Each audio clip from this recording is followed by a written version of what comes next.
ঢাকনাটা খোলার পরে যে সুন্দর একটা ফ্লেভার আসে, কাঁচামরিচ আর ধনিয়া পাতাটা দেওয়ার পরে যে সুন্দর একটা ফ্লেভার, এটা আসলে এইভাবে তরকারি রান্না না করলে বোঝা যায় না। তো আমি এই বেগুন তরকারিটা কিভাবে রান্না করলাম এটাই আমি আপনাদেরকে দেখাচ্ছি। প্রথমে একটা কড়াইতে তেল গরম করে হলুদ লবণ দিয়ে মেখে রাখছিলাম কই মাছগুলা, একটা একটা করে দিয়ে সুন্দর করে কই মাছগুলাকে একদম লাল লাল করে ভেজে নিব।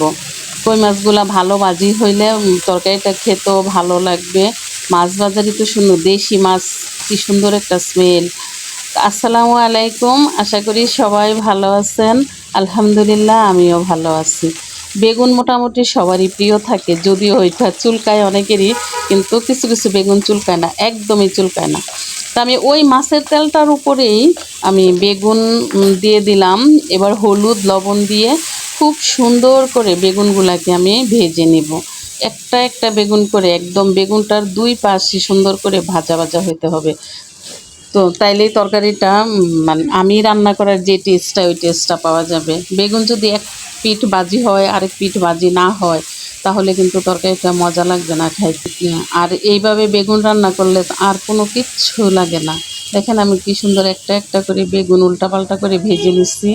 এখন একটু মরিচের গুঁড়া পরিমাণ মতো দিয়ে দিলাম, একটু জিরার গুঁড়া দিয়ে দিব। তারপরে এই মশলাটার সঙ্গে বেগুনটাকে মিশিয়ে সুন্দরভাবে নাড়াচাড়া করে মিশিয়ে নিতেছি। তারপরে মাছগুলা উপরে বিছাইয়া সুন্দরভাবে দিয়ে দিব। এইভাবে তরকারিটা রান্না করলে আসলে মেহমানদারি করা তো খুব চমৎকার লাগে। যে আগে মানুষ এইভাবে বেগুন তরকারি রান্না করে বিয়ে বাড়িতে আপ্যায়ন করতো, গ্রাম অঞ্চলে আমরা ছোটোবেলায় দেখতাম। গরম পানি দিয়ে ঝোল দিয়ে দিলাম, যেহেতু বেগুনটাও সিদ্ধ হয়ে গেছে, মাছটাও ভাজি করা, এই জন্য গরম পানি দিয়ে ঝোল দিয়ে দিলে তাড়াতাড়ি বলক আসবে। এখানে বেগুন তো প্রায় সিদ্ধই করা, বেগুন তো ভাজাই খাওয়া যায়, তবু একটু তরকারিটা সিদ্ধ হওয়ার জন্য ঢেকে দিলাম। এ তো হয়ে গেল সিদ্ধ। এখন উপরে কয়েকটা কাঁচামরিচ ছিটিয়ে দিব। এই যে এইভাবে কাঁচামরিচটা ছিটিয়ে দিলে এই স্মেলটা সুন্দর আসছে। উপরে নামানোর আগ মুহূর্তে কাঁচামরিচ আর ধনিয়া পাতা দিয়ে সুন্দরভাবে নেড়ে চেড়ে একদম মিশিয়ে নিব। ঝোলটাও একদম মাখা মাখা হয়ে যাবে। এখন তো বলও পড়তেছে, যতটুকু ঝোল দেখা যায়।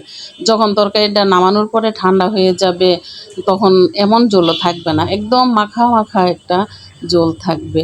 আর এই তরকারিটা দিয়েই খাইতে ভালো লাগবে গরম গরম ভাতের সঙ্গে। তো আপনারা যাদের কাছে আমার এই বেগুন তরকারি রান্নাটা ভালো লাগছে, আপনারা অবশ্যই আমাকে একটা লাইক দিয়ে আমার সাথে থাকবেন। কেমন লাগলো কমেন্ট করে জানাবেন। আল্লাহ হাফিজ।